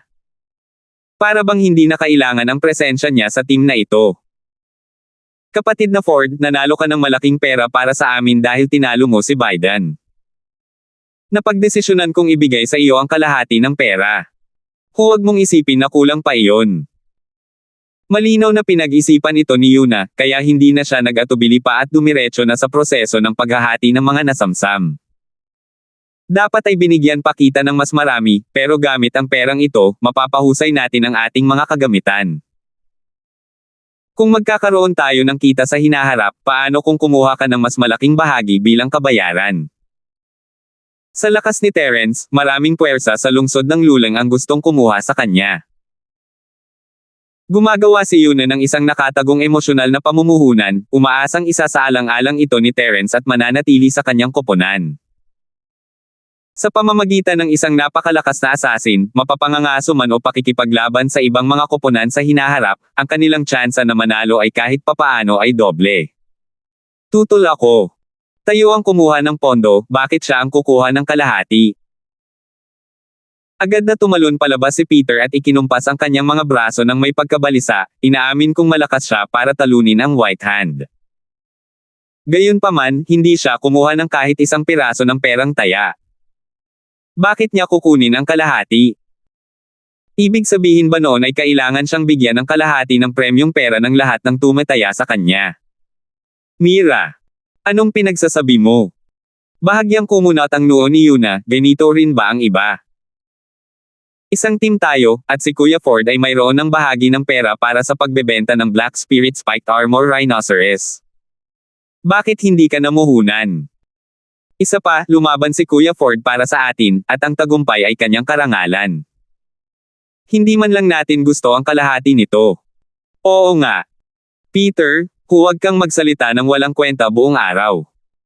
Kung may kakayahan ka, talunin mo si Biden. Sa tingin ko, makatuwiran lang na ibigay sa iyo ang lahat ng iyon. Naging seryoso ang magandang mukha ni Almira, at may kaunting pagkadismaya ang sinabi niya, gaano kalaking panganib ang kinuha ng nakababatang kapatid na si Ford para sa atin. Hindi ka ba nahihiya na sabihin ang mga bagay na iyon? Biglang natigilan si Peter at hindi na naglakas loob na magsalita pa. Gusto niyang sabihin na si Terence ang hinahabol ni Biden mula pa sa simula, at ang kanilang koponan ay nasangkot lamang dito. Pero kung talagang sinabi nila iyon, kailangan nilang bumalik sa pinagmulan, at sabihin sa kanila kung paano tinulungan ni Terence ang kanilang koponan mula sa boyka. Kahit na pakiramdam ni Peter ay hindi niya kailangan ang tulong ni Terence. Ate Wu, Ate Mira, hindi ko kailangan ng malaking pera, kaya hindi mo kailangang hatiin ito. Pwede naman kayong maghati. Sa totoo lang, tama si Chen, huwag kang mag-away tungkol dyan. Ikinumpas ni Terence ang kanyang kamay habang nakangiti. Ang tatlong kataong koponan ay palaging nagtutulungan, magkasamang dumaranas ng buhay at kamatayan. Hindi mapakali si Terence kung may lumitaw na bitek sa koponan. Kung tutuusin, hindi niya alam kung gaano siya katagal mananatili rito. Sa hinaharap, kakailanganin pa rin ni Yuna at Almira na umasa sa kapangyarihan ni Peter para mabuhay. Kung wala si Peter, double ang pressure sa dalawang babae para mabuhay, at kung magre-recruit sila ng mga bagong tao, hindi nila magagarantiya na magkakaroon sila ng parehong pag-iisip gaya ng dalawa. Ano pa bang dapat pagtalunan? Normal lang naman yan na pagtatalo. Ford, huwag kang mag-alala. Hindi naman ganoon kabastos si Peter. Casual na ikinumpas ni Almira ang kanyang kamay at lumingon pa para kumpirmahin kay Peter, tama ako, di ba? Peter, hindi ka magagalit sa amin dahil dito, di ba? Naisip ni Peter, galit na galit ako, pero hindi ko maipakita. Kailangan kong ngumiti ng malaya at walang emosyon. Siyempre hindi naman ako ganoon kabastos. Pinigilan ni Peter ang pagkadismaya sa kanyang puso at tumawa ng marahan, na pagkasunduan naming bigyan si Ford ng bahagi ng Black Spirit Armored Rhinoceros. Dahil ganoon nga, syempre magkakaroon din siya ng bahagi ng premyong pera. 7,079. Sa madaling salita, kalahati ay sobra pa rin at maaari lamang kalkulahin batay sa bahagi ni Rhino sa Black Spirit Spiked Armor. Maingat na binilang, ang Black Spirit Spiked Armor Rhinoceros ay naibenta sa halagang 4,000, at si Terence naman ay hindi hihigit sa 1,000. Kaya naman, ayon kay Peter, ang batang ito ay nandito lamang para pumitas ng prutas sa huli. Masyado ng sobra ang 1,000. 100 o 200 ang magiging pinakamataas. Sa kasamaang palad, walang sumuporta rito, kaya ayos lang ang 1,000. Kaya naman, 10,000 yuan lang ang makukuha ng batang ito para sa bonus na ito, hindi hihigit doon. Ang natitira ay ipamamahagi ayon sa proporsyon na ituturing na patas at makatwiran. Katatapos lang magsalita ni Peter at hindi pa nakapagdedesisyon kung paano hahatiin ang mga nasamsam nang lumapit ang isang dalagang nakasuot ng mababaw na damit at may kaakit-akit na figure. Batang bayani Ford, inaanyayahan ka ng aking Panginoon na sumama sa amin. Maganda ang ugali ng dalaga at walang lugar para pamuna, pero palaging may bahid ng pagmamalaki. Para bang sina Terence at ang iba pa ay mga angges sa probinsya sa paningin niya, kahit isa lamang siyang katulong. Sino ang iyong Panginoon? Kalmado ang mukha ni Terence habang casual na tumango, wala akong kakilala sa lungsod ng Lulang. Hindi ko dapat kilala ang iyong Panginoon. Ang amo ko ang may-ari ng arena na ito. Tinatawag lang siyang Boss May ng mga tagalabas. Mayabang na itinaas ng dalaga ang kanyang ulo na para bang magiging karangalan para sa kanya na mabanggit si Boss May. Nag-iba ang ekspresyon ng mukha ni Yuna, Almira, at Peter. Nag-aalala sila na baka hinahanapan sila ng gulo dahil sa nangyari kay Biden. Hindi maintindihan ni Terence, pero naiintindihan naman ng iba ang ibig sabihin ni Boss May sa lungsod ng Lulang. Kung ang lahat ng tao at puwersa sa lungsod ng Lulang ay kinakatawan ng piramide, sina Yuna at ang iba pa ang karamihan sa mga taong malapit sa ilalim ng tore. Siyempre, hindi sila ang mga nasa pinakamababang antas. Tutal, maraming tao sa lungsod ng Lulang ang hindi pa nakakarating sa yugto ng pagtatayo ng pundasyon. Kung tungkol naman kay Boss May, kahit hindi siya isa sa iilang tao sa tuktok ng tore, isa rin siya sa mga minoryang figure na pangalawa lamang sa kanila. Magkaiba ang pagiging target niya at ang pagiging target ni White Hand. Siya nga pala, inutusan ng Panginoon na kung nandito ang mga kasama ng batang bayaning si Ford, maaari nila siyang sundan. Walang pakialam na sumulyap ang dalaga kina Yuna at sa dalawa pa, ang kanyang mga mata ay puno ng pagmamalaki na para bang isang malaking karangalan para sa kanila na magkita-kita sila ni Boss May. Sige, sabay na tayong bumisita kay Boss May. Alam ni Yuna na wala silang karapatang tumanggi, kaya agad siyang nagdesisyon at tumango bilang pagsang-ayon sa kahilingan, na maituturing na isang imbitasyon sa ngayon. Tumaas ang kilay ni Terence. Ayaw niyang sumama sa kanya sina Yuna at ang iba pa, mahirap silang alagaan kung napakarami nila, at hindi mahalaga kung mag-away sila o aalis kung mag-isa lang siya. Sa kasamaang palad, sinabi na ni Yuna na gusto na niyang sumama, kaya huli na para tumutol. Tahimik na lamang siyang tumango at sinenyasan ang dalaga na manguna sa daan. Maya-maya, sinundan ni na Terence ng iba pa ang babae papunta sa Sky Room No. 1. Magalang na nagulat ang dalaga at sinenyasan si Terence at ang iba pa na pumasok. Umalis siya nang may kaunting inggit. Marahil dahil sa pakiramdam niya ay isang malaking karangalan ang makita si Boss May at makapagsalita ng ilang salita dito. Marahil ay nanghihinayang siya na hindi siya nakasunod dito papasok. Natural lang na walang pakialam si Terence sa nararamdaman ng babae at nauna siyang pumasok sa silid. Ang bumungad sa akin ay isang maluwang na silid na may ilang komportableng upuan na natatakpan ng makapal na balahibo. Isang malaking transparent na kristal ang nakaharang sa kabilang panig ng pribadong silid, at malinaw na makikita ang arena ng labanan sa ibaba. Gayunpaman, imposibleng makita ang sitwasyon sa loob ng silid mula sa labas. Ito ay isang espesyal na serbisyo ng VIP room. Sa sandaling ito, isa na namang labanan ang nagsimula sa arena sa ibaba. Isang kalbong lalaki ang nakaupo sa gitna ng upuan, pinapanood ang labanan ng may interes. Isang matipunong lalaki ang nakatayo sa bawat apat na sulok ng silid. Sa likod ng kalbong lalaki ay may dalawang magagandang dalaga, tahimik na naghahain sa kanya ng tsaa at masasarap na pagkain. Lumapit sina Terence at ang iba pa at napagtanto nilang may kalong dalawang magagandang babae ang kalong lalaki at masayang niyayakap sila. Naharangan ito ng sandalan ng upuan, at hindi ito nakita ni Terence pagpasok niya. Boss May. Hindi pinansin ni Terence ang mga babae at casual na iniabot ang kanyang mga kamay sa kalbong lalaki. Ako si Ford. Maaari ko bang malaman kung ano ang kinalaman mo sa akin, Boss May?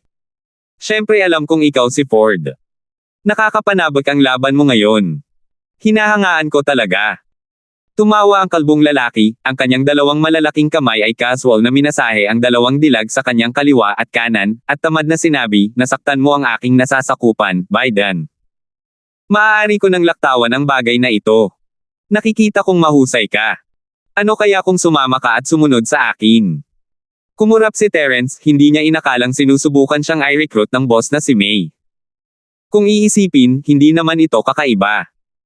Dahil naipakita na niya ang kanyang makapangyarihang lakas, bilang isang overlord ng lungsod ng Lulang, normal na para sa kanya ang mag-recruit ng mga tao para palakasin ang kanyang kapangyarihan. Huwag kang magmadali sa pagdedesisyon. Pag-isipan mo muna. Bibigyan kita ng oras. Lumingon si Boss May at hinalikan ang magandang babae sa kaliwa niya. Inangat niya ang ulo at kumuha ng isang piraso ng prutas mula sa magandang babae sa likuran niya. Nguyain niya ito at nilunok bago nagpatuloy, maaari ring sumama ang mga kasama mo. Kung susundan mo ako, masisiguro kung magkakaroon ka ng magandang buhay sa lungsod ng Lulang.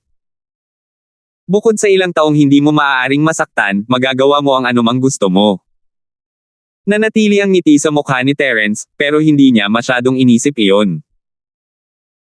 Ayaw niyang humingi ng tulong sa kahit sinong Boss May, at para siyang isang gangster boss na kumukuha ng tagasunod, nakakahiya naman siguro iyon. Kaya naman, iniisip niya kung paano sila tatanggihan sa mas mataktikang paraan upang hindi magdulot ng gulo para kay Yuna at sa iba pa. Gayunpaman, sinabi ni Baldy May na bibigyan niya sila ng oras para pag-isipan ito. Hindi pa huli ang lahat para pag-isipan ito pagkatapos nilang bumalik. Iniisip lang iyon ni Terence nang sumipol at ngumiti si Boss May. Sige, tapos na ang oras para sa pag-iisip. Bigyan mo ako ng sagot. Agad na naging poker face ang mukha ni Terence, ito ba ang ibig niyang sabihin sa oras? Bamulong ka lang ng ilang salita, at maituturing na oras iyon. Gayunpaman, alam ni Terence na iniisip ng kalaban na siya ang may lubos na kalamangan, kaya naman ginagawa niya ang maliliit na trick na ito nang walang pagpipigil. Pasensya na, pero wala akong balak umasa kay Boss May. Sa puntong ito, mas bagay sa akin ang mga libreng aktibidad. Malamig na ngumiti si Terence. Ayaw niyang sayangin ang oras niya dahil hindi naman sinsero ang lalaki. Boss May, hindi mo naman kami masisisi dito, di ba? Kung talagang gusto silang harapin ni Boss May, kailangan nila siyang turuan ng magandang leksyon. Mababa ang lakas ni Terence ngayon, pero kaya pa rin niyang malaman ang lakas ng kanyang mga kalaban. Nakikita niya na si Boss May ay isang Golden Core Master. 7,080. Ang apat na matipunong lalaki sa apat na sulok ay nasa yugto ng pagtatatag ng pundasyon, at wala ni isa sa kanila ang mas mababa kay Yuna. Bukod doon, medyo mahina ang apat na magagandang babae, lahat sila ay nasa ibaba ng rurok ng maagang foundation stage. Ang mga taong ito lamang ay sapat na upang talunin ang grupo ni Terence. Pero kung talagang magwawala si Terence at gagamitin ang kanyang espirito para umatake, hindi kayang tanggapin ni Boss May kahit isang suntok. Ha, syempre hindi. Mukha ba akong maliit na tao? Mabuti naman na bigyan ka ng pagpipilian, pero kung ayaw mong tanggapin, hindi naman malaking bagay yon. Ikaw pa rin ang talo. Tumawa si Boss May ng ilang beses, na parang wala talaga siyang pakialam. Tumigil na tayo rito at pag-usapan ang ibang bagay. Malamig na ngumiti si Terence sa sarili, alam niyang hindi ito matatapos ng ganoon kadali. Ano pa ba ang meron? Boss May, sabihin mo lang sa akin. Magaling. Kahit patas ang laban ninyo ni Biden, at wala namang gaanong masasabi ang resulta, nasaktan mo naman pala ang nasasakupan ko. Kung hindi ako magsasalita o gagawa ng kahit ano, lalamigin nito ang puso ng mga nasasakupan ko. Mukhang nag-aalala si Boss May at bamaantong hininga, ayokong pahirapan ka. Kung magiging sakop kita, magiging isang pamilya tayo. Walang pinag-uusap ang dalawang pamilya. Sayang at ayaw mo. Tinaas ni Terence ang isang kilay habang pinapanood ang palabas. Boss May, kung may sasabihin ka, sabihin mo lang. Hindi napigilan ni Yuna na magsalita ng malalim. Para sa kanya, hindi rin nila ito maaaring iwasan, kailangan nilang harapin ito kasama si Terence, ikaw mismo ang nagsabi niyan, patas ang laban, hindi may kakaila ang resulta. Ikaw ba yung Yuna, di ba? Si Almira ba yung katabi niya? Gaya ng inaasahan, lahat sila ay magkakamukha. Lumingon si Boss May para tingnan ang dalawang bagahe, ang kanyang mga mata ay puno ng pagnanasa, ngunit nahalata ni Terence na isa lamang itong pagbabalat kayo. Ang kalbong lalaki ay hindi isang lalaking puno ng semilya sa utak, at nanatili pa rin siyang kalmado. Sabi ng mga tauhan ko, malaki raw ang kinita mo sa laban na ito, di ba? Maliit na halaga lang naman yan. Para itong isang patak sa karagatan para kay Boss May. Hindi pa ba sapat yan? Mahinang sabi ni Terence, pinigilan si Yuna sa pagsasalita. Ayos lang kung nasaktan niya si Boss May, pero mas makabubuti kung hindi na sumagot sina Yuna at ang iba pa sa taong ito. Siyempre, walang problema. Pinaghirapan mo ang pera gamit ang sarili mong kakayahan. Bakit pa ako hahanap ng gulo sa'yo? Inabot ni Boss May ang kamay at hinawakan ang kalbo niyang ulo. Biglang nanlamig at naging matigas ang mukha niya. Pero nasabi ko nang ang hinawakan mo ang nasasakupan ko. Hindi ko pwedeng hayaan na lang ng ganito. Maaari bang humingi ng kabayaran si Boss May para sa kanyang gamot at mga gastusin sa pagpapagamot? Walang problema, sabihin mo lang kung magkano ang gusto mo. Mukhang nanghihina si Terence, pero puno ng pangungutya ang mukha niya. Pakiramdam ni Boss May ay nakakahiya kung hihingi talaga siya ng kabayaran. Siyempre hindi sapat ang kaunting pera na iyan para mabawi iyon. Sumanghel si Boss May at sinabing, napanood mo na ba ang susunod na laban? Pareho sila ng lakas, kaya pareho ang tsansa, isa sa isa. Gusto kong pumili ka ng isang taong tatayan at paglalaanan ng lahat ng premyong pera. Sa anong batayan? Ikaw mismo ang nagsabing nanalo tayo ng walang problema, kaya bakit natin itataya ang lahat ng premyo natin dito? Hindi napigilan ni Peter na magprotesta, ngunit agad niyang naalala ang pagkakakilanlan ng taong nasa harap niya, at biglang namutla ang kanyang mukha. Ibig kong sabihin, pwede mo namang tanggihan ang proposal ko. Lalong nanlamig at lalong naging seryoso ang mukha ni Boss May, at may bahid ng mahinang aura na parang mamamatay tao. Pero kung ganoon nga, para makapagpaliwanag sa mga kapatid ko sa ilalim ko, natatakot ako na ang ilan sa inyo ay kailangang mawala sa lungsod ng lulang sa hinaharap. Agad na nakaramdam sina Yuna at ang iba pa ng di nakikitang presyon sa kanilang mga ulo. Ito ang natatanging kapangyarihan ni Boss May bilang isang pinuno, at naniniwala silang gagawin ng taong ito ang sinabi niya. Kung gagawin niya ang lahat para labanan ang iilan sa kanila, natatakot siyang maglaho sila sa mundo sa loob lamang ng ilang minuto. Paano kung manalo ulit tayo? Bahagyang ngumiti si Terence. Siya lang ang hindi nakaramdam ng anumang pressure, kung mananalo tayo ulit, hindi ba mas mahihirapan si Boss May na magpaliwanag sa mga tauhan niya? Sa oras na iyon, magpapatuloy ba tayo sa pagsusugal? Ha, sino ba ako sa tingin mo? Isang gasgas sa kalye. Kahit sino ang manalo o matalo, basta't pumayag ka, mabubure ang utang mo kay Biden. Pangako, hindi na ako sasama at babayaran ang utang mo pagkatapos ng taglagas. Tumawa ng malakas si Boss May, at ang hindi nakikitang presyon ay nawala na parang isa lamang itong simpleng ilusyon. Nakaramdam ng lamig sina Yuna at ang dalawa pa dahil basang-basa na sila ng malamig na pawis. Sige, magsugal tayo. Mabilis na nagdesisyon si Terence at hiningi ang opinyon ng lahat. Ate Wo, ano sa tingin ninyo? May iba pa ba tayong pagpipilian? Nagkibit balikat si Yuna nang walang magawa. Ano pa nga ba ang magagawa ko bukod sa pagsusugal? Sa pagkakataong ito, kahit si Peter ay hindi tumutol sa desisyon ni Terence. Tutal, kung matatalo sila, wala na silang pera. Sa pinakamalala, magpapatuloy lang sila sa isa pang mapanganib na pangangaso, ngunit kung hindi sila papayag, maaaring wala na silang pagkakataong mangaso muli. Hindi masama, hindi rin masama. Sa wakas ay tama ang desisyon mo. Ngumiti ng mayabang si Boss May, nirelax ang kanyang katawan, at sumandal sa kanyang upuan. Niyakap niya muli ng mahigpit ang dalawang dilag. Huwag mong sabihing hindi kita binigyan ng pagkakataon. May dalawang tao roon sa baba, pumili ka ng isa sa kanila. Sa oras na ito, matagal nang nagaganap ang labanan sa ibaba.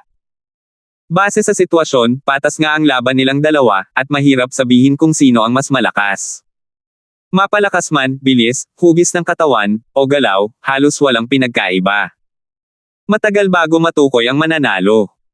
Tumingin si Terence at naramdaman niyang magkapareho ang lakas ng dalawang ito. Hindi magiging problema ang pumili ng alinman sa dalawa. Ang panalo o pagkatalo ay nakasalalay sa swerte, at kung sino man ang mapalad na makahanap ng kapintasan ay may pagkakataong manalo. Napag-isipan mo na ba? Alin ang mas kaaya-aya sa paningin? Sinabi ito ni Boss May sa mahinahon at walang emosyong paraan, ngunit sa katunayan, labis siyang ipinagmamalaki sa kanyang puso. Ang dalawang tao sa ibaba ay parehong martial artist na pinalaki ng mataas na plataporma ng arena ng pakikipaglaban. Kadalasan, kapag walang mga tagalabas na magpapakalma sa kanilang mga sama ng loob, umaakyat sila sa entablado upang lumaban at mapanatili ang kasikatan ng lugar. Sa pagkakataong ito, inayos sila upang umakyat sa entablado upang mabawi ang lahat ng perang kanilang napanalunan. 50,000.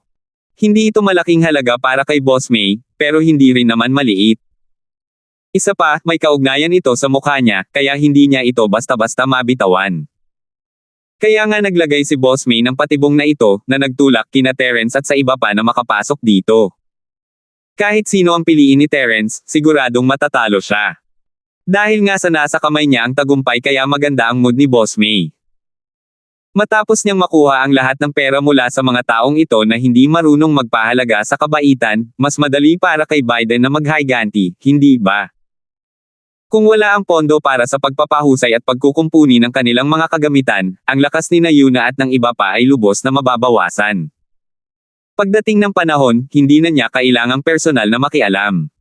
Hahayaan na lamang niya ang kanyang mga nasasakupan na lutisin ang kanilang mga sama ng loob. Salamat po at sinamahan ninyo ako, ingat lagi mga master.